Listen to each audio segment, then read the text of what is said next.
If you'd like to select multiple features on a map and get more information about them, you can use the Identify tool.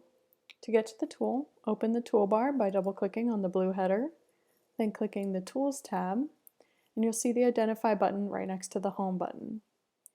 Click it to open the tool, and it'll give you instructions on how to identify something.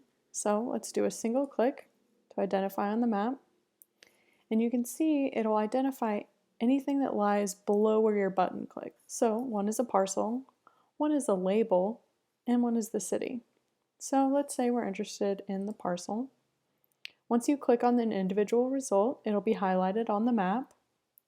And from here you can just get more information about the parcel, including visiting the DCAD site. If you're done with your identifying, you can click this big arrow to return to all results, then click the X to exit the Identify tool. If you want to identify multiple items over a larger area, you can do so by clicking the Identify button again to reopen the tool. Then, instead of a single click on the map, you can click, hold, and drag your mouse. And when you have all the items that you want to identify selected, release.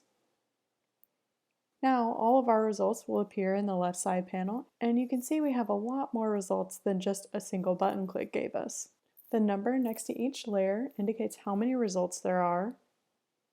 So let's say you want a list of 911 addresses in that area we selected. We'll click on it, and it'll give us a list. You can see that each address is highlighted on the map, and when we hover over an individual address, it will be highlighted in blue.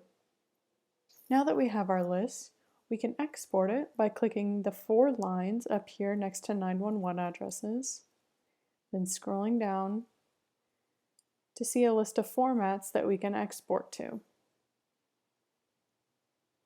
You may have noticed up here that there's an option to create a buffer. For more information on creating buffers, watch the How to Use the Buffer Tool tutorial video.